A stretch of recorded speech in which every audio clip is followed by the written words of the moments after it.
Hello everyone, today we are going to learn about MSN 1 in chapter number 3rd, pathophysiological mechanisms of the disease. In topic is defense against injury. બોડીની અંદર જે કંઈ પણ disease થાય છે અથવા તો જે કંઈ પણ સાઇનમ સિમ્ટમ્સ અપિયર થાય છે એને અકોર્ડિંગ આપણું બોડી છે એ શું કરે છે, તો ઇન્જુરી થઈ છે તો એની સામે કઈ રીતનું રિએક્શન આપે છે, કઈ રીતે ડિફેન્સ કરે છે, એ વસ્તુ છે આ ટોપિકની અંદર જોવાની છે.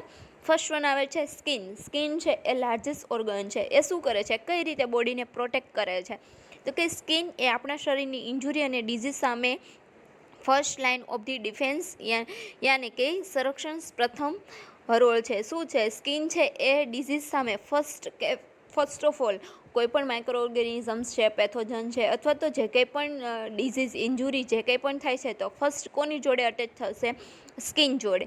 જો સ્કિન ઇન્ટેક્ટ હોય તો પેથોજેનિક બેક્ટેરિયા આપણા શરીરમાં એન્ટર થઈ શકતા નથી. વધુમાં સ્કિન બોડીના ડેલિકેટ ટિશ્યુને ઇન્જુરીથી પ્રોટેક્ટ કરે છે. શું કરે છે, તો કે સ્કિન છે એ કેવી હોય, તો કે પ્રોટેક્શન્સ પ્રોવાઈડ કરી શકે એવી હોય, ઇન્ફેક્ટેડ ના હોય અથવા તો કોઈ પણ ડિઝીઝ રિલેટેડ ના હોય, ઇન્ફેક્ટેડ ના હોય તો શું કરશે, તો કે પેથોજેનિક બેક્ટેરિયા છે આપણા શરીરમાં એન્ટર થઈ શકતા નથી. વધુમાં સ્કિન બોડીના ડેલિકેટ ટિશ્યુને ઇન્જુરીથી પ્રોટેક્ટ કરે છે.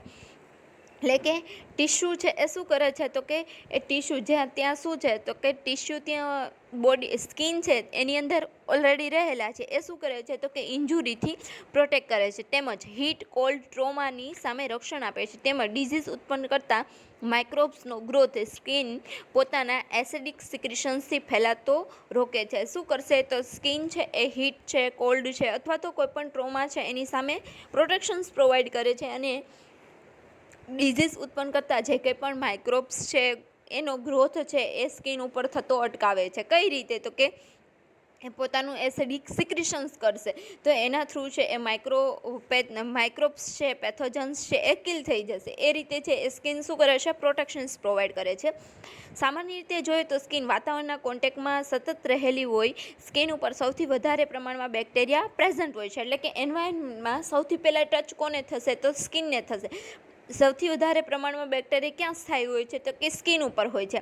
સ્ટેફાઇલોકોકસ બેક્ટેરિયા સ્કિન પર સતત રહેતા હોય છે, જે સામાન્ય રીતે હેર ફોલિક અને સ્કિન ગ્લેન્ડ મારફતે માનવીના શરીરમાં એન્ટર થતા હોય છે. શું કરશે, કઈ રીતે એન્ટર થશે, તો કે હેર ફોલ થશે તો ત્યાંથી એ છે એ બોડીની અંદર ઇન્સર્ટ થશે અને સ્કિન ગ્લેન્ડ છે એની ગ્લેન્ડ થ્રુ છે એની મારફતે છે શરીરની અંદર એન્ટર થશે. સતત પર્સ્પિરેશન્સનો ફ્લો આ બેક્ટેરિયાને હેર ફોલિક અને સ્કિન ગ્લેન્ડમાં પ્રવેશતા અટકાવે છે. કન્ટિન્યુઅસ જો પર્સ્પિરેશન્સ થતું હોય તો એના દ્વારા શું થશે, તો કે એ સિક્રેશન્સ સ્પ્રેડ થશે. તો કે એ પર્સ્પિરેશન્સ થ્રુ છે એ શું થશે, બેક્ટેરિયા અને હેર ફોલિક એ છે એના દ્વારા જે કંઈ પણ બેક્ટેરિયા હેર ફોલિક થાય છે સ્કિન ગ્લેન્ડ મારફતે જે કંઈ પણ ઇન્સર્ટ થાય છે એને અટકાવશે કે ત્યાં ને ત્યાં એ કિલ કરી દેશે. એ રીતે છે એ સ્કિન છે એ પ્રોટેક્ટ કરશે. આ રીતે સ્કિન સરફેસમાં જમા થયેલા બેક્ટેરિયાને સાબુથી સ્કિનને વ્યવસ્થિત સાફ કરવાથી દૂર કરી શકાય છે, પણ સ્કિન પરના બેક્ટેરિયાને સંપૂર્ણપણે દૂર કરી શકાતા નથી. આ કારણને લીધે વોર્ડ પ્રોસિજર અને ઓટોમાં સ્ક્રબિંગ પ્રોસિજર કરવામાં આવે છે. બેક્ટેરિયાને છે કઈ રીતે કિલ કરવામાં આવે છે, તો કે જે કંઈ પણ સ્કિન સરફેસના બેક્ટેરિયા છે એને વોટર એન્ડ સોપ થ્રુ છે એને કિલ કરી શકાય, પણ સાવ છે એને આપણે કિલ કરી શકતા નથી. તો એને શું કરવામાં આવે છે, જે કંઈ પણ ઓટી કરવામાં આવે અથવા તો જે કંઈ પણ પ્રોસિજર કરવામાં આવે છે એમાં કઈ પ્રોસિજર યુઝ કરવામાં આવે છે, તો કે સ્ક્રબિંગ, કે એના દ્વારા ઓટોક્લેવ છે એના દ્વારા છે બેક્ટેરિયાને કિલ કરી શકાય. હાથને પ્રોપર મેથડથી સ્ક્રબ કરવાથી તેના ઉપર રહેલી મેક્સિમમ બેક્ટેરિયા રિમૂવ થાય છે. પરિણામે સ્કિન ક્લીન થશે. સર્જિકલ પ્રોસિજર કરવા માટે સ્કિન પરથી બેક્ટેરિયા સંપૂર્ણપણે ક્લીન ન કરી શકવાના લીધે સ્ટરાઇડ ગ્લોવ્સ પહેરવામાં આવે છે. શું કરવામાં આવે છે, તો કે હેન્ડ વોશ પ્રોપર મેથડથી કરવામાં આવે છે. ત્યારબાદ સર્જિકલ પ્રોસિજર કરવા માટે છે એ આપણે જો બેક્ટેરિયા કિલ ના કરી શકે એટલા માટે આપણે શું કરીએ છીએ, તો કે સર્જિકલ ગ્લોવ્સનો યુઝ કરીએ છીએ. સ્કિનનું શેવિંગ કરવાથી સ્કિન પર રહેલા બેક્ટેરિયાની સંખ્યામાં ઘટાડો કરી શકાય છે. શેવિંગ કરવામાં આવે તો શું થાય, તો બેક્ટેરિયા છે એને ઘટાડો કરી શકાય. તેવી જ રીતે બેક્ટેરિયલ સોપનો યુઝ કરવામાં આવે છે. કરવાથી બેક્ટેરિયાનું મલ્ટિપ્લિકેશન્સ અટકાવી શકાય. એટલે કે આપણે કહીએ ને કે લાઈફ બોય છે, ડેટોલ છે, એવા બધા સોપ છે એ યુઝ કરવાથી શું કરાય તો કે બેક્ટેરિયાનું મલ્ટિપ્લિકેશન છે એને સ્ટોપ કરી શકાય. સ્કિન પર આવેલા સેન્સરી રિસેપ્ટર ઇન્જુરી સામે પ્રોટેક્શન આપે છે. સેન્સરી રિસેપ્ટર એ શું કરે છે, આપણને કંઈ પણ ઇન્જુરી થાય છે તો એ શું કરશે, ઇમિડિયેટ રિસ્પોન્સ કરશે. તો એવી રીતે સ્કિન છે એ શું કરે છે તો કે સેન્સરી રિસેપ્ટર સામે પ્રોટેક્શન આપે છે. આ રિસેપ્ટરના આધારે આપણને ખબર પડી જાય કે એક્સટર્નલ ફોર્સ બોડીને ઈજા થવાની સંભાવના રહે છે. આપણે કોઈ પણ હોટ વસ્તુ છે એને આપણે ટચ કરવા જાય તો આપણને શું થશે તો ગરમ લાગશે, તો આપણે ઇમિડિયેટ છે એને છોડી દઈશું. તો એવી રીતે એ રિસેપ્ટર છે એ શું કરે છે તો કે ઇમિડિયેટ મેસેજ પહોંચાડે છે અને આપણને ઈજા થતી છે એ અટકાવે છે. આમ બોડી પ્રોટીન મિકેનિઝમ્સ તરીકે પ્રોટેક્શન્સ મિકેનિઝમ્સ તરીકે સ્કિન કાર્ય કરે છે. સેન્સરી રિસેપ્ટર અને બ્રેઇન ફંક્શન યોગ્ય રીતે ચાલુ હોય તો આ પ્રોટીન મિકેનિઝમ્સ યોગ્ય રીતે કામ કરી શકાય છે. બ્રેઇન ફંક્શન છે એ કમ્પ્લીટ ચાલુ હોય તો આપણે જે આ પ્રોટેક્શન છે એ કમ્પ્લીટ થઈ શકે છે. જો કોઈ વ્યક્તિને કોઈ ડિઝીઝ થયો હોય કે નવ પાથવેમાં કોઈ ગડબડ સર્જાતી હોય તો પ્રોટીન મિકેનિઝમ્સ યોગ્ય રીતે કામ આપતું નથી. બ્રેઇનને રિલેટેડ કોઈપણ પ્રકારની ડિઝીઝ હોય અથવા તો નર્વસ સિસ્ટમને રિલેટેડ કોઈપણ પ્રકારનો ડિઝીઝ હોય અથવા તો નવ પાથવે છે એની અંદર કોઈપણ શું કહેવાય તો કે કોઈપણ બેરિયર હોય, ઓબ્સ્ટ્રક્શન્સ હોય તો એના કારણે છે આ કમ્પ્લીટ મિકેનિઝમ્સ છે એ કામ કરતું નથી અને જે કંઈ પણ રિસ્પોન્સ છે એ મળતો નથી. રિસેપ્ટર છે એ પોતાનું વર્ક કમ્પ્લીટલી કરી શકતું નથી. સ્કિનની નીચે મેલેનિન નામનું પિગમેન્ટ આવેલું હોય છે. એ શું કરે છે તો કે જે સૂર્યના કિરણો સામે પ્રોટેક્શન આપે છે. દરેક વ્યક્તિમાં મેલેનિનનું પ્રમાણ અલગ અલગ હોય છે. આ તો તમને ખબર જ હશે કે મેલેનિન છે એ બધામાં ડિફરન્ટ હોય છે અને શું કરે છે તો કે સનરાઇઝિસ છે એની સામે પ્રોટેક્શન્સ પ્રોવાઈડ કરે છે. જેના આધારે ચામડીનો કલર ધોળો હોય છે. જો મેલેનિન વધારે હોય તો સૂર્યપ્રકાશની સામે સ્કિન સારી રીતે રક્ષણ આપે અને મેલેનિનનું પ્રમાણ ઓછું હોય તો યોગ્ય રીતે રક્ષણ આપી શકતું નથી. આવા કેસીસમાં વ્યક્તિને શું કરવું પડે છે તો કે ઓછું હોય મેલેનિન તો સનસ્ક્રીન લોશનનો યુઝ કરવો પડે છે. આ ઉપરાંત સનલાઇટની હાજરીમાં વિટામિન ડી સિન્થેસાઇઝનું કાર્ય પણ કરે છે. આપણે કહીએ ને સનરેઝિસમાંથી વિટામિન ડી છે એ પ્રોવાઈડ થાય છે. એ શું કરે, એ ડાયરેક્ટલી મળતું નથી પણ એ શું કરશે તો કે સિન્થેસાઇઝ કરશે, એનું કન્વર્શન્સ કરશે વિટામિન ડીની અંદર. એ રીતે છે આપણને સનરેઝિસ થ્રુ છે એ વિટામિન ડી પ્રોવાઈડ થાય છે. તો સ્કિન છે એ શું કરે છે તો કે મોસ્ટ ઇમ્પોર્ટન્ટ જે કંઈ પણ રોલ છે પ્રોટેક્શનની અંદર તો એ કોનો છે તો સ્કિનનો. તો કે લાર્જેસ્ટ ઓર્ગન છે એ આખા બોડી પર આવેલું હોય છે અને એ બેક્ટેરિયાને બોડીની અંદર ઇન્સર્ટ થતાં અટકાવે છે. નેક્સ્ટ વન આવે છે મસલ્સ મેમ્બ્રેન. આઈ તેમજ નોઝ જેવા બોડીના એક્સટર્નલ ઓપનિંગ તેમજ બોડીની ઇન્ટરનલ સિસ્ટમ કે જેમાંથી ફૂડ ઓર એર પાસ થાય તેવા ભાગોમાં આવેલા હોય છે. Mucus membrane. મ્યુકસ મેમ્બ્રેન ક્યાં આવેલા હોય છે તો કે આઈ, નોઝ, મ્યુકસ એકદમ સ્ટીકી ક્યાં આવેલું હોય છે, આઈ છે, નોઝ છે અથવા તો બોડીના ઇન્ટરનલ ઓપનિંગ જેમાંથી ઇન્ટરનલ સિસ્ટમ છે એમાંથી શું થશે, ફૂડ પાસ થશે, એર પાસ થશે. તો એવા ભાગની અંદર શું કરે છે તે રક્ષણ પ્રોવાઈડ કરે છે. જો બધી જ જગ્યાએ મ્યુકસ મેમ્બ્રેન ઇન્ટેક હોય તો કિલ્લાની એટલે કે કન્ટિન્યુઅસ હોય કોઈ પણ પ્રકારનો ઇન્ટેક એટલે કે કન્ટિન્યુઅસ કોઈ પણ પ્રકારનો શું કહેવાય ઓબ્સ્ટ્રક્શન ના હોય અથવા તો કોઈ પણ સ્પેસ ના હોય તો એ શું કરે છે તો કે કિલ્લાની અભેદ દિવાલ જેવું વર્ક કરે છે. આ મ્યુકસ મેમ્બ્રેનમાં પણ સેન્સરી રિસેપ્ટર તેમજ રિએક્શન્સ હોય છે જે બેક્ટેરિયાના ગ્રોથને રોકે છે. નોઝ અને રેસ્પિરેટરી ટ્રેકમાં આવેલા સિલિયરી મુવમેન્ટના લીધે બેક્ટેરિયા બહાર નીકળે છે. નોઝની અંદર છે એ સિલિયા આવેલી હોય છે. એ શું કરે છે, મુવમેન્ટ કરે છે. કન્ટિન્યુઅસ મુવમેન્ટ કરવાના લીધે એ શું કરે છે તો બેક્ટેરિયા છે એને થ્રો આઉટ કરે છે વેસ્ટેડ પ્રોડક્ટ તરીકે અને બેક્ટેરિયાનો ગ્રોથ છે એને સ્ટોપ કરે છે. વધુમાં મ્યુકસ મેમ્બ્રેન હાઈલી વાસ્ક્યુલર હોવાના લીધે તેમાં બ્લડ સપ્લાય હાઈ હોવાથી બેક્ટેરિયાને મારવાની ડિફેન્સ મિકેનિઝમ સારી રીતે કાર્ય કરે. વાસ્ક્યુલર છે એ કેવું છે, બ્લડ વેસલ્સ વધારે ત્યાં છે એ પ્રોવાઈડ આવેલી હોય છે એટલે કે એ ઇન્ટરનલ પાર્ટની અંદર આવેલું હોવાથી ત્યાં છે એ બ્લડ ઇઝીલી પ્રોવાઈડ થઈ જાય. બ્લડ સપ્લાય હાઈ હોવાથી શું થશે તો કે બેક્ટેરિયાને મારવાની ડિફેન્સ મિકેનિઝમ્સ છે એ જલ્દી કાર્ય કરશે. મ્યુકસ મેમ્બ્રેન જ્યારે ડ્રાય હોય કે ક્રેક પડી ગઈ હોય ત્યારે વ્યક્તિ એકદમ ઠંડો પડી ગયો હોય છે ત્યારે જ બેક્ટેરિયા બોડીમાં એન્ટર થવાનો ચાન્સ મળે છે. ફીવર હોય ત્યારે બોડી ફ્લુઇડ ઇવાપ્રોટેટ થવાથી એટલે કે લોસ ઓફ ફ્લુઇડ થઈ જાય. ઇવાપ્રોટેટ મીન્સ લોસ ઓફ ફ્લુઇડ થવાથી મ્યુકસ મેમ્બ્રેન ડ્રાય થાય છે. ચિલીઝના કારણે મ્યુકસ મેમ્બ્રેનમાં આવેલા સુપરફિશિયલ બ્લડ વેસલ્સ કન્સ્ટ્રક્શન થાય છે. શું થશે તો કે જ્યારે બ્લડ વેસલ્સ છે એ કેવી થઈ જાય, ઓછી થઈ જાય. ક્યારે બ્લડ વેસલ્સ છે એ કોન્સ્ટ્રિક્ટ થઈ જશે તો કે ફ્લુઇડ છે એ બોડીની અંદર ઓછું થઈ જાય. એના કારણે ડ્રાય થવાથી એ કમ્પ્લીટ વર્ક કરી શકતું નથી. એના કારણે શું થશે તો કે બેક્ટેરિયા છે એ પેથોજન છે બોડીની અંદર ઇન્સર્ટ થઈ જશે.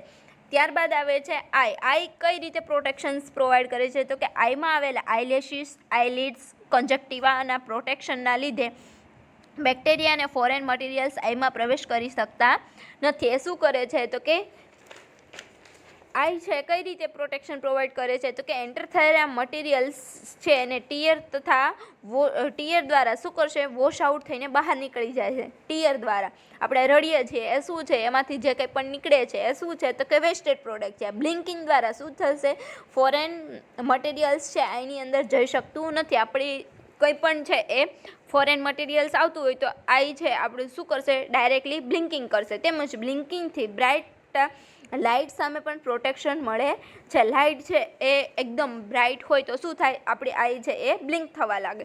તો આ રીતે છે આઈ પ્રોટેક્શન્સ પ્રોવાઈડ કરે છે. ત્યારબાદ આવે છે રેસ્પાયરેટરી સિસ્ટમ્સ. રેસ્પાયરેટરી સિસ્ટમ્સ કઈ રીતે પ્રોટેક્શન પ્રોવાઈડ કરશે તો કે માઉથ અને નાકમાં ઘણા બધા પેથોજન્સ જેવા કે સ્ટ્રેપ્ટોકોકાઈ, ન્યુમોકોકાઈ એક્સેટ્રા હોય છે. આવા ઓર્ગેનિઝમ્સ હ્યુમન બોડીમાં માઉથ દ્વારા એન્ટર થાય છે ત્યારે તે સલાઈવા દ્વારા વોશ આઉટ થઈને ડાયજેસ્ટિવ ટ્રેક દ્વારા સ્ટમકમાં જાય છે. શું થશે તો કે માઉથ અને નાક દ્વારા છે એ શું પેથોજન્સ છે બોડીની અંદર ઇન્સર્ટ થશે. ત્યારબાદ શું કરશે તો કે એ હ્યુમન બોડીની અંદર માઉથ દ્વારા એન્ટર તો થઈ ગયા, ત્યારબાદ સલાઈવા દ્વારા એ વોશ આઉટ થશે. સલાઈવા દ્વારા છે એ નીકળી પણ જાય અને અમુક છે એ શું થશે તો કે ડાયજેસ્ટિવ ટ્રેકની અંદર ડાયજેસ્ટિવ ટ્રેક દ્વારા સ્ટમકની અંદર જશે. ત્યાં ગેસ્ટ્રિક સિક્રેશન્સ થાય છે, એની અંદર શું થશે તો કે ડિસ્ટ્રોઈડ થાય છે. આવી જ રીતે નાકમાં આવેલા એન્ટિરિયર પાસેજ હેરફોરિન મ્યુકસ સિક્રેશન્સ તેને નેઝોફેરિંગ્સમાં લઈ જાય છે. ત્યાં જ્યાંથી સ્વેલોઈંગ પ્રોસેસ દ્વારા સ્ટમકમાં જઈ ત્યાં ગેસ્ટ્રિક સિક્રેશન દ્વારા ડિસ્ટ્રોઈડ થાય છે. માઉથ થ્રુ છે એ એન્ટર થશે. ઇન્ટિરિયર પાસેજ દ્વારા શું થશે તો કે હેર ફોરિન મ્યુકસ સિક્રેશન્સ થશે. મ્યુકસ સિક્રેશન્સ નોઝની અંદર જશે તો શું થશે તો કે હેર દ્વારા શું થશે, મ્યુકસ સિક્રેશન્સ થશે. હેર દ્વારા એ બહાર નીકળશે અને મ્યુકસ સિક્રેશન્સ થશે, એના દ્વારા પણ બહાર નીકળશે. ત્યારબાદ શું થશે તો કે જે કંઈ પણ છે એ નેઝોફેરિંગ્સમાં લઈ જશે. ત્યારબાદ સ્વેલોઈંગ પ્રોસેસ દ્વારા છે એ નેઝોફેરિંગ્સમાંથી સ્વેલિંગ પ્રોસેસ દ્વારા સ્ટમકની અંદર જશે અને સ્ટમકની અંદર જે ગેસ્ટ્રિક સિક્રેશન્સ થશે, ગેસ્ટ્રિક જ્યુસ આવેલું છે તેના દ્વારા ડિસ્ટ્રોઈડ થઈ જશે. જો માઉથ ઓર નોઝ ઓર પાસેજની મ્યુકસ મેમ્બ્રેનમાં ક્યાંય પણ ક્રેક હોય તો ત્યાંથી બેક્ટેરિયા ઇન્વેડ કરે છે અને તેમાં બેક્ટેરિયાનો ગ્રોથ થાય છે. એટલે કે બેક્ટેરિયા ત્યાંથી ઇન્સર્ટ થશે અને બેક્ટેરિયાનો ત્યાં ગ્રોથ થશે. માઉથ થોટ જેવી જગ્યાએ antiseptic solutions like the Betadine ગાર્ગિલથી બેક્ટેરિયાનો ગ્રોથ અટકાવી શકાય છે. એટલે શું કરવામાં આવે છે, માઉથ અને થોટની અંદર ઇન્ફેક્શન લાગેલું હોય, પેથોજન્સ ગ્રોથ થયેલા હોય તો એન્ટિસેપ્ટિક સોલ્યુશન્સ એટલે કે બીટાડીન ગાર્ગિલ એટલે કે શું કરવામાં આવે છે, કોગળા કરવામાં આવે છે. એના દ્વારા છે એ બેક્ટેરિયાનો ગ્રોથ અટકાવી શકાય. ક્યારેક બેક્ટેરિયા ઓર ફોરેન મટીરિયલ્સ નોઝ ઓર માઉથ દ્વારા જે રેસ્પાયરેટરી પાસેસમાં જતું રહે તો મ્યુકસ સિક્રેશન્સ અને તેમાં આવેલા સિલિયરી મુવમેન્ટ દ્વારા બેક્ટેરિયા ઓર ફોરેન મટીરિયલ્સ ફેરિંગ્સ તરફ ધકેલે છે. ત્યાં શું થશે તો કે અંદર ઇન્સર્ટ થઈ ગયા, ત્યારબાદ સિલિયરી મુવમેન્ટ દ્વારા એ ક્યાં જશે તો કે ફેરિંગ્સ તરફ ધકેલાય છે ફોરેન પાર્ટિકલ્સ. ત્યાંથી તે કઈ રીતે બહાર નીકળશે તો કે ગળફા દ્વારા બોડીની બહાર નીકળી જાય છે અથવા તો સ્વેલોઈંગ દ્વારા સ્ટમકમાં જાય છે. આગળ કીધું એમ શું થશે તો કે સ્વેલોઈંગ પ્રોસેસ દ્વારા સ્ટમકમાં જશે. સ્ટમકમાં જઈને ગેસ્ટ્રિક જ્યુસ દ્વારા એ શું થઈ જશે, નાશ પામશે એટલે કે ડિસ્ટ્રોય થઈ જશે. કફ રિફ્લેક્સથી બેક્ટેરિયા ઓર ફોરેન મટીરિયલ્સ બહાર ફેંકાય છે. કફિંગ પ્રોસેસથી મટીરિયલ્સ છે એ ફોરેન પાર્ટિકલ્સ છે એ બહાર ધકેલાય છે. ઘણીવાર મોટી વયનો ઘરડા માણસમાં જોવા મળે છે. જો આ વ્યક્તિને ટીબી જેવી બીમારી હોય તો સ્પુટમ દ્વારા બેક્ટેરિયા બહાર વાતાવરણમાં ફેલાઈને બીજી વ્યક્તિને પણ ઇન્ફેક્શન લાગે છે. ઘરડા વ્યક્તિમાં છે આવું વધારે જોવા મળે છે, કારણ કે એની ઇમ્યુન સિસ્ટમ છે એ કેવી થઈ ગઈ હોય છે, લો થઈ ગઈ હોય છે. અને જો કોઈ પણ ટીબીનું પેશન્ટ હોય તો એના પણ સ્પુટમ છે એ સ્પુટમ છે એ ફેંકે તો એ વાતાવરણમાં ફેલાય અને બીજાને પણ ઇન્ફેક્શન સ્પ્રેડ કરે છે. ત્યારબાદ આવે છે ઇન્ટેસ્ટિશિયલ ટ્રેક અને યુરિનરી ટ્રેક એન્ડ વજાઇના. સામાન્ય રીતે પેથોજન્સ ડાયજેસ્ટિવ ટ્રેકમાં એન્ટર થાય તો તે ગેસ્ટ્રિક જ્યુસ અને આલ્કલાઇન બાઇટ્સ દ્વારા ડિસ્ટ્રોય થઈ જશે. ગેસ્ટ્રિક જ્યુસ દ્વારા છે એ ડિસ્ટ્રોય થશે.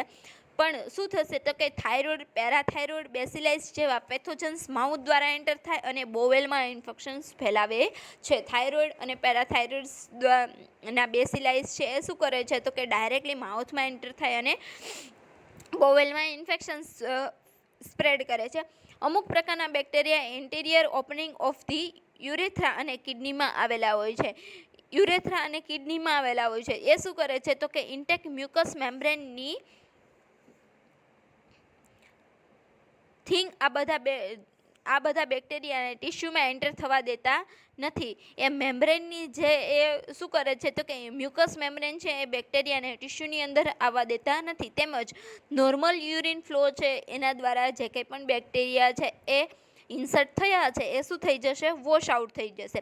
વજાઇનલ સિક્રેશન જે નોર્મલી એસિડિક હોય છે, જે પેથોજન્સને શું કરે છે તો કે એને અંદર આવતા પ્રવેશતા રોકે છે. જો વજાઇનલ સિક્રેશનની પીએચ વેલ્યુમાં ફેરફાર થાય, એટલે કે એસિડિક હોય છે પણ એસિડિક ના હોય અને એની પીએચ છે એ ફેરફાર થઈ જાય તો વજાઇનાની અંદર સિક્રેશન્સ પ્રેઝન્ટ ન હોય તો બેક્ટેરિયા ફેલાઈ શકે છે. એટલે શું થશે તો કે ડાયજેસ્ટિવ ટ્રેકમાં તો ગેસ્ટ્રિક જ્યુસ દ્વારા છે એ બેક્ટેરિયા કિલ થઈ જાય, પણ થાઇરોઇડ અને પેરાથાઇરોઇડના બેસિલાઇસ છે એ ડાયરેક્ટ ક્યાં જશે, બોવેલની અંદર ઇન્ફેક્શન સ્પ્રેડ કરે છે. તો એના દ્વારા ઇન્ફેક્શન સ્પ્રેડ થાય તો એના જે મ્યુકસ મેમ્બ્રેન છે એ શું કરશે તો કે એ બેક્ટેરિયાને છે એ કિલ કરે છે. અને કિડનીની અંદર, યુરેથ્રાની અંદર જો ઇન્સર્ટ થયા હોય તો શું કરશે તો કે યુરિન દ્વારા છે એ વોશ આઉટ થઈ જશે. અને વજાઇનાની અંદર છે એ સિક્રેશન્સ થવાના કારણે, વજાઇનલ સિક્રેશન છે એ એસિડિક હોવાના કારણે બેક્ટેરિયાનો છે એ કિલ કરે છે. ત્યારબાદ આવે છે શેલ્ટર્સ એરિયા. શેલ્ટર્સ એરિયા એટલે શું તો કે જે કંઈ પણ બોડીના ઇન્ટરનલ ઓર્ગન છે એને શું કહેવામાં આવે છે, શેલ્ટર્સ એરિયા. તો કે આમાં બોડીના તમામ ઇન્ટરનલ ઓર્ગનનો સમાવેશ થાય છે. આ ઓર્ગન કે જે બહાર બોડીના ભાગમાં કોઈ પણ જગ્યાએથી ઓપનિંગ હોતું નથી. અંદર છે એ અંદરની સાઈડ આવેલા છે, એને કોઈ પણ પ્રકારનું ઓપનિંગ હોતું નથી. તે કુદરત દ્વારા abdominal cavity, one type of the cavity છે એ ક્રિએટ કરે છે. એબ્ડોમિનલ કેવિટી, ચેસ્ટ કેવિટી, જેમાં વેલ પ્રોટેક્ટેડ હોય છે. કેવિટીની અંદર છે એ ઓર્ગન કેવા હોય છે, પ્રોટેક્ટર હોય છે. સ્ટમક છે તો ક્યાં છે, એબ્ડોમિનલ કેવિટીની અંદર. લંગ છે તો ક્યાં છે, ચેસ્ટ કેવિટીની અંદર. તો એની અંદર પ્રોટેક્ટેડ હોય છે. તો તમામ ઇન્ટરનલ ઓર્ગેનિઝમ્સ ફ્રી છે, ત્યાં કોઈ પણ પ્રકારના ઓર્ગેનિઝમ્સ હોતા નથી. પણ ઇન્ટરનલ ડિફેન્સના લીધે એ એરિયા હેલ્ધી હોય છે. જ્યાં સુધી પ્રોટેક્ટિવ એરિયા ડેમેજ ન થાય, એટલે કે એ એરિયા કોઈ પણ પ્રકારની રીતે ઇન્જુર્ડ ના થાય તો ત્યાં ચેપ લાગવાની ચાન્સીસ રહેતા નથી. પણ જો ડેમેજ થાય ત્યારે શું થશે તો ચેપ લાગવાના ચાન્સીસ રહે છે. આથી ખાસ કરીને abdomen, spinal canal, blood streams, bones, etcetera ખાસ ધ્યાન આપી ઓર્ગેનિઝમ્સની એન્ટ્રી ન થાય તેનું ખાસ ધ્યાન રાખવું જરૂરી છે. એટલે કે કોઈ પણ રીતે ઇન્જુર્ડ ના થાય એનું ખાસ ધ્યાન રાખવું જરૂરી છે. આ રીતે છે આપણા બોડીના ઓર્ગન છે એને શું કરે છે, ડિફેન્સ મિકેનિઝમ્સ પ્રોવાઈડ કરે છે. સ્કિન, મ્યુકસ મેમ્બ્રેન, ત્યારબાદ eye, respiratory systems, then intestinal tract, urinary tract and vagina અને શેલ્ટર્સ એરિયા છે એ બોડીને પ્રોટેક્ટ કરે છે. ત્યારબાદ આવે છે ન્યુટ્રિશનલ કન્સિડરેશન્સ. ન્યુટ્રિશનલ કન્સિડરેશન્સ શું છે આની અંદર તો કે હેલ્થ છે એને પ્રમોટ કરવા માટે આપણે શું ન્યુટ્રિશન લેવું જોઈએ, કઈ વસ્તુ છે એ રિકમેન્ડ કરવી જોઈએ. તો ફર્સ્ટ વન, હેલ્થના પ્રમોશન માટે તેમજ નોર્મલ હેલ્ધી લાઈફ જીવવા માટે balance diet or the proper nutrition લેવું ખૂબ જ જરૂરી છે. પ્રોપર ન્યુટ્રિશન નીચેના નિયમો પ્રમાણે લેવું જરૂરી છે. શું છે તો કે પ્રિવેન્શન ઓફ ધી ડિઝીઝ. પહેલેથી બોડીની અંદર કોઈ પણ ડિઝીઝ થાય એની પહેલાં પ્રિવેન્ટ કરવા માટે શું લેવું જોઈએ. ત્યારબાદ recovery from the disease, recover થવા માટે, ડિઝીઝ થઈ ગયો છે ત્યારબાદ એને રિકવર થવા માટે, અને રિહેબિલિટેશન્સ ઓફ ઇલનેસ એન્ડ ઇન્જુરી હતું એવું પાછું નોર્મલ આવવા માટે, ઇલનેસમાંથી બહાર આવવા માટે હતું, નોર્મલ લાઈફ બનાવવા માટે કયો ડાયટ લેવો જોઈએ? તો કે ન્યુટ્રિશનલ ડેફિશિયન્સીના લીધે માનવ શરીર અમુક ચોક્કસ પ્રકારના ચિહ્નો અને લક્ષણો દર્શાવે છે, જેના પરથી આપણને ન્યુટ્રિશનલ ડેફિશિયન્સી ઓર ન્યુટ્રિશનલ ડિઝીઝ ઇઝીલી જાણી શકાય છે. નર્સ દ્વારા ડેટા કલેક્શન કરતી વખતે ન્યુટ્રિશનલ અસેસમેન્ટ કરવાનું હોય છે, જેના પરથી પેશન્ટનું હેલ્થ સ્ટેટસ જાણી રોગ અને ફૂડની રિલેશનશિપ સમજીને દર્દીના ફૂડને મોડિફાય કરે છે. શું કરશે? તો કે આપણે જ્યારે હિસ્ટ્રી કલેક્શન કરીએ ત્યારે શું કરીએ છીએ?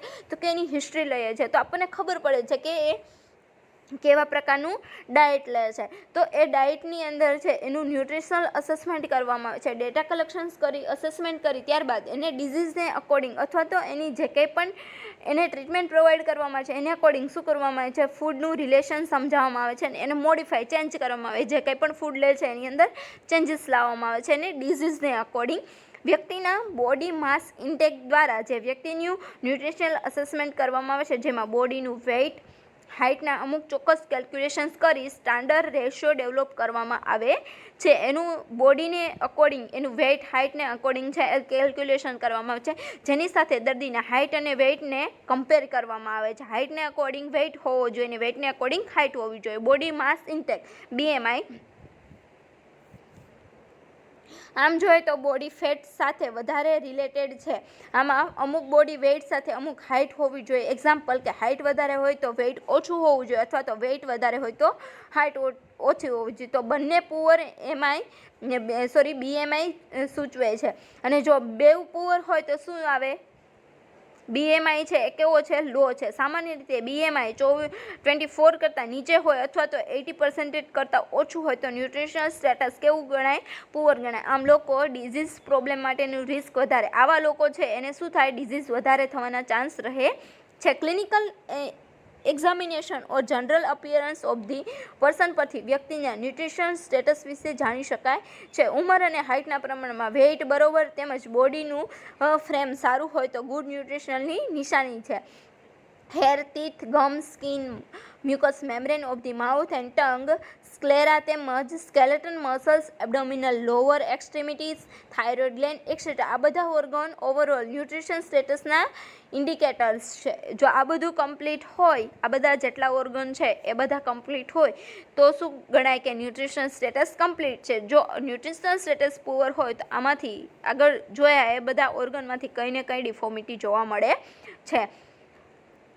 એન્થ્રોપોમેટ્રિક મેઝરમેન્ટ આ મેથડમાં વ્યક્તિના હાઇટ, વેઇટ, સરકમફરન્સ જોવામાં આવે છે, જેમ કે circumference of the triceps, muscles of the arms, abdominal, head etcetera આ બધાને સરકમફરન્સ જોવામાં આવે છે. એટલે કે એની પહોળાઈ કેટલી છે. ના મેઝરમેન્ટ પરથી વ્યક્તિનું ન્યુટ્રિશનલ સ્ટેટસ જાણી શકાય છે. બાયોકેમિકલ અસેસમેન્ટ એન્ડ એનાલાઇસિસ એમાં કઈ રીતે? તો કે બેઝલ મેટાબોલિક રેટ BMR આગળ આપણે જોઈએ BMI બોડી માસ ઇન્ડેક્સ અને BMR means basal metabolic rate. આમાં જાણવામાં આવે છે કે બાયોકેમિકલ અસેસમેન્ટમાં cell metabolism rate, how body utilise nutrition and કોઝિસનો સ્ટડી કરવામાં આવે છે. જો કોઈ પણ જાતની એબનોર્માલિટી હોય તો બ્લડ સપ્લાય દ્વારા જાણી શકાય છે, જેમ કે serum protein, serum albumin, globulin, HB, serum vitamin A, vitamin B or C તેમજ યુરિન સ્ટડી દ્વારા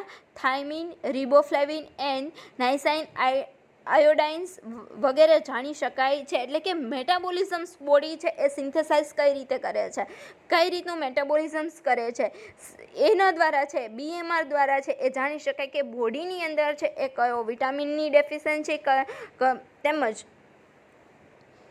કયું સબસ્ટન્સ છે એ બોડીની અંદર ડેફિશિયન્ટ છે એ રીતે છે BMR દ્વારા છે એ જાણવામાં આવે છે. ત્યારબાદ આવે છે ડાયટરી ડેટા, જેમાં દર્દી કેટલી વખત કેટલી ક્વોલિટીમાં ક્વોન્ટિટીમાં કઈ ક્વોલિટીનો ફૂડ ખાય છે તે જોવામાં આવે છે. તેનો રોજિંદો ખોરાક શો છે તેમજ ઇટિંગ પેટર્ન વિશે જાણવામાં આવે છે, તેનો રેકોર્ડ રાખવામાં આવે છે. એટલે કે ડાયટરી ડેટા 24 અવર્સ ફૂડ ઇન્ટેકનો રેશિયો જોઈએ તે પણ ન્યુટ્રિશન સ્ટેટસનો સ્ટડી કરવામાં આવે છે. ઘણી વખત 3 to 4 ડેઝમાં સ્પેશિયલ પ્રકારનો ફૂડ એક્યુરેટ માપવામાં આવે છે અને તેનો રેકોર્ડ રાખવામાં આવે છે. એટલે કે કયા પ્રકારનું ફૂડ લે છે, કેટલી ક્વોલિટીમાં લે છે, કેટલી કે એની ક્વોન્ટિટી કેટલી છે અને કઈ રીતે લે છે એના દ્વારા છે એ જાણી શકાય. Evaluation of the dietary informations data. હવે આ બધું એને રિકમેન્ડ કરેલું કે આ વસ્તુ છે એ હોવી જોઈએ, એને અકોર્ડિંગ ફૂડ છે એ લેવામાં. ત્યારબાદ એનું ઇવેલ્યુશન્સ કરવામાં છે. તો કે ઉપર બતાવેલ મેથડ મુજબ ડાયટ ઇન્ટેકનું ઇવેલ્યુશન્સ કરવું જોઈએ, તેમજ જે ફૂડ દર્દી દ્વારા લેવામાં આવે છે તેની nutritive value of the calculations કરવી જોઈએ. તેને ગણતરી બાદ જે ડેટા મળે તેને સ્ટાન્ડર્ડ ડાયટ ચાર્ટ ઓર ટેબલ સાથે કમ્પેર કરવા જોઈએ. દરેક એજ ગ્રુપ માટે જુદા જુદા સ્ટાન્ડર્ડ ડાયટ ટેબલ હોય છે. તે મુજબ સિલેક્ટ ફૂડનું ન્યુટ્રિશનલ વેલ્યુ મેઝર કરી દર્દીને સર્વ કરવો જોઈએ. એનાલિસિસ ઓફ ધી ન્યુટ્રિશન સ્ટેટસની અંદર ઉપર દર્શાવેલ તમામ ડેટા સાથે ભેગા કરી દર્દીનું ઓવરઓલ ન્યુટ્રિશન સ્ટેટસ એનાલિસિસ કરવામાં આવે છે. તેમજ ફિઝિકલ અસેસમેન્ટ ડેટા અને ક્લિનિકલ એક્ઝામિનેશન્સ કરતી વખતે દર્દીના ન્યુટ્રિશનલ હેલ્થની વધારે ડિટેલ્સમાં માહિતી મેળવી શકાય છે. ત્યારબાદ એકચ્યુઅલી પેશન્ટને હવે કેવા પ્રકારનું ડાયટની જરૂર છે તેમજ તે મુજબનું ડાયટ આપવામાં આવે છે. ન્યુટ્રિશનલ કન્સિડરેશનની અંદર શું તો કે આગળ આપણે જે કંઈ પણ મેથડ જોઈ છે, prevention of the disease, recovery of the disease and rehabilitation, illness and ઇન્જુરી, એના માટે જે કંઈ પણ આપણે ડાયટ એને ફોલો કરવા માટે કહીએ છીએ તો કે BMI છે એ કમ્પ્લીટ હોવું જોઈએ. ત્યારબાદ ક્લિનિકલ એક્ઝામિનેશન્સ દ્વારા છે એ જાણવામાં આવે છે. એન્થ્રોપ્રોમેટિક મેઝરમેન્ટ દ્વારા છે એ જાણવામાં આવે છે. બાયોકેમિકલ અસેસમેન્ટ કરવામાં આવે છે કે કયું સબસ્ટન્સ છે બોડીની અંદર ડેફિશિયન્સ છે અને કમ્પ્લીટ છે. ડાયટરી ડેટા દ્વારા એન્ડ ત્યારબાદ શું કરવામાં આવે છે કે આપણે જે કંઈ પણ મેથડ આપેલી છે એને અકોર્ડિંગ ફોલો કર્યા બાદ શું રિઝલ્ટ મળેલું છે એ ઇવેલ્યુએટ કરવામાં આવે છે, એનાલાઇઝ કરવામાં આવે છે. આ રીતે છે એ શું કરી શકાય છે, હેલ્થ છે એને પ્રમોટ કરી શકાય છે અને ડિઝીઝ છે એને પ્રિવેન્ટ કરી શકાય છે.